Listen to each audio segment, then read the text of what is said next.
have 20 more minutes. So, hello. And no, I'm not gonna pray. It's just, I don't know. Recently, I have done some calculation and it turns out that I have been training for 16 years. It's more than half of my life. So I decided it's enough of experience to, talk about that on the internet. If it's not enough, not my problem. Now I just lift weights in the gym and I play volleyball, the best sport in the world, in my, humble opinion. And recently I've added some plyometrics in my training so I could jump higher, move faster when I play volleyball. And before we start, there is a small question that I have for you and a small thing that I want to tell you. So my question is, why do you actually do sport? What is the reason for you to actually start in the first place? And the other thing that I wanted to tell you is, if you actually want to do that, you have to love it. I train 6 times a week because I love it.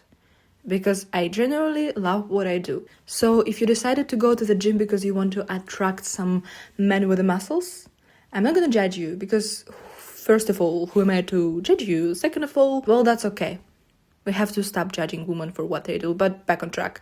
It's not our topic. If you decided to play volleyball because of the anime, so we are in the same boat, why not? But if you go to the gym because you hate your body and you think that gym will help you to fix that, you have to go to the therapist, not to the gym, because gym not gonna fix anything. It's gonna give you muscles or it's gonna be a place where you will have fun. That's also fine. Depends on what you want. Now you have something to think about, and while you think about, I'll tell you what is actually important when you go to the gym or do any kind of sport. My first point is consistency over perfection. What I actually mean is that, yes, of course, you have to stay consistent. If you want your ass to grow, you have to go to the gym and grow it, and you have to stay consistent. You have to go there consistently. You have to choose a healthy food over fast food and so on. Healthy food, because we're gonna talk about that a little bit later. Or if you want to have some results in any sport you're playing, you have to be on the trainings, you have to make some effort even if you don't want to. There is more to that than just do even if you don't want to do that. Go to the gym even if you're tired, when you're sad, when you don't have energy, you have to go to the gym to gain muscles or to lose weight. There is a days then you rather die than go to the gym or your training session. And I'm not saying about being lazy, like I'd love to stay at home and just sit in my ass. I guess I like the word ass today.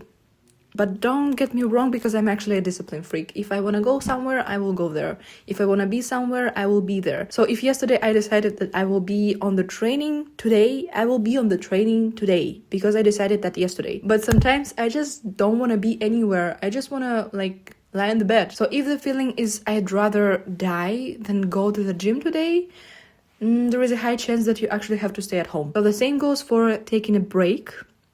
Because it's okay to take a break from trainings for 1 week, for 1 month, for a year, as long as you need it. But can I actually call it consistency if I took a break for a year?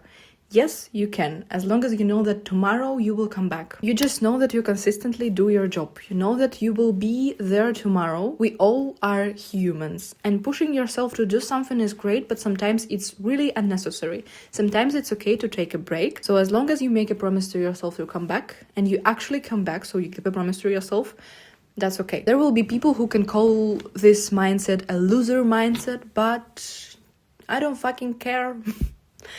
You can call it how you want to. It's just how it was working for me and how I stayed consistent. I hope you get it. I just look at my next point, So the next thing that we're gonna talk about is that I am not a man. Unbelievable. Yes, it was worth it. All those 16 years of trainings, of sweaty days was worth it to actually realize that I'm not a man. Competing with a man and comparing yourself with a man, it's not such a great idea. It's kind of stupid to say that, but it's truth. If you're a woman and you compare yourself with a man, it's not a great idea.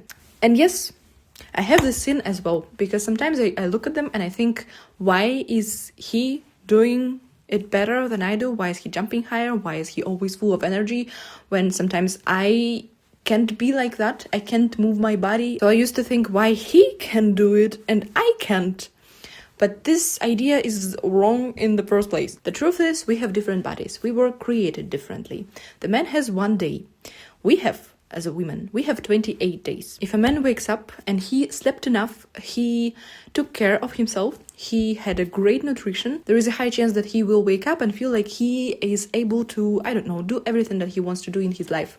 If you're a woman and you have that day, there is a high chance that you can wake up and think that, okay, I'm already tired just because I opened my eyes. That was enough. I gave enough energy for that. So that's why it's extremely important to create your training schedule according to your period. There will be that week, then you wake up and you realize that you have no energy at all. You can't move it anymore. Besides of what you feel, that you're tired, you probably feel pain. It's better to reschedule your training, but if it hurts and you go and train despite of how you feel, you may hurt yourself. Like, it will bring more damage than good to your life. If it hurts too much during your period, you have to go to the doctor, because it doesn't have to be like that. You have to check your body and see if everything is okay there.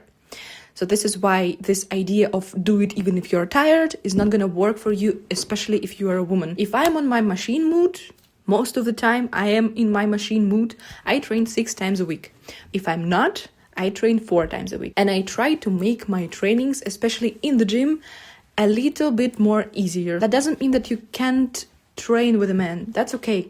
You can play volleyball with a man because there is a mixed teams and I play in one of them. But you have to remember that comparing yourself with a man is a bad idea. In fact, you don't have to compare yourself to anybody, just to yourself, but that's another topic. Training as an athlete when you're not a professional athlete is okay. Well, one wise person once said that daddy is a state of mind. Being an athlete is a state of mind too. My friends ask me why do I actually train so much? Because it's kind of unnecessary. If you want to gain muscles or if you want to lose weight, it's enough to train like 3 times a week. If you want to get better at volleyball and you're not a professional, it's enough to train like 2 times a week. And I have told you already, I think a million times, that I train 6 times a week. So why? The answer is, why the hell not? I don't even know what else I should say because I genuinely really love what I do. So yes, it's okay to train like a professional athlete if you're not one. Actually, being an athlete, it's not just about how your body looks like, because your body is just a result of what you are doing. Being an athlete, it's a lifestyle. It's about a journey that you have throughout your whole life. As long as you're happy and healthy and you have sparkles in your eyes when you are doing your sport or you just go to the gym, why the hell you have to ask yourself that question? Because you have the answer. You see that in the mirror every single day. I chose this style. I like it. I actually love it with all of my heart, and I love to play volleyball. As I told you, that's the best sport in the world. So why do I have to stop? I will stop when I get old. That's all. Period. If you actually want to achieve some goals in sport, you don't have to starve yourself. You have to eat. This topic, this part of the video, dedicated to every single person in the world who had or have an eating disorder. And I, with full of my heart, hope that you use the construction of had. So first things first, if you have an eating disorder and you think that going to the gym or doing some sport will fix that, you have to go to the therapy, or you at least have to realize that you have that shit in your head. If you're not eating, if you are going and puke in your own wish, if you're having a binge eating, if you think that some food is healthy or some food is unhealthy, bad and good, you have to talk with a specialist. Because if you think that this is not important, it is. If I could, I would pay for every hour of the session for each woman in the world who had an eating disorder. But for now, I'm poor. Fuck off from your body and go and eat. I know it may sound to you kind of insane, especially if you are in the middle of that fight with the food. But the thing is, you don't have to fight it. You have to eat it. So the best thing that you can actually do for yourself is allow yourself to eat everything that you want to eat. The moment then you feel that you want to go and do sport, go and do sport, and don't give a fuck about what you have to eat. Because with the eating disorder, no matter which one, you have to be extremely careful with your nutrition. I know it takes a long time to actually beat that shit, but you will handle it. The last thing that we're gonna talk about today is sleep. Only if you are 13 and you are energized bunny who are able to run a marathon and then go and climb the cliff, you can skip this point. But for everyone else, including me, this is what I've got to say. Every single information that I told you today makes absolutely no sense if you sleep less than 6 hours. I know what I'm talking about. I used to believe that 6 hours or less will be enough. And I didn't consider the fact that I move a lot through the day. And I thought that I can handle it even if I sleep less than 6 hours. See? But no. I can't. Well, actually, I could because I'm a freaking achiever, but not in this case because I don't even want to try to do that again. Actually, I realized quite fast that sleeping 5 hours isn't gonna bring anything to the table. Also because I'm like in love with the sleep after volleyball and chocolate. When we sleep, our body is recovering.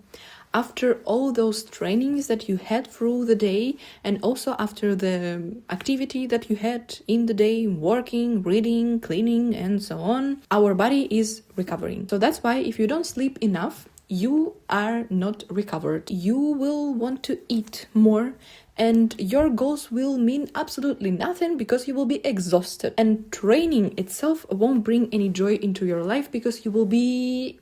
guess what? Exhausted. Being always tired is not something that we want to achieve with a sport. It's important to sleep at least 7 hours. It's better to sleep 8 hours. One more thing is the way you go to bed, the way you spend your last hour before you sleep is actually important. So guys, that was it. Everything I wanted to tell you, at least for today. I will be glad to hear something from you.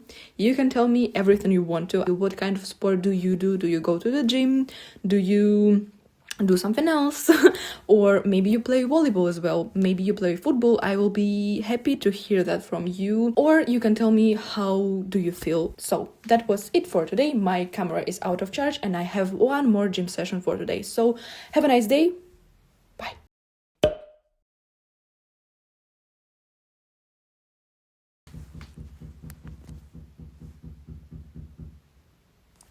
Nice. Do you hear that? That's a fucking insane.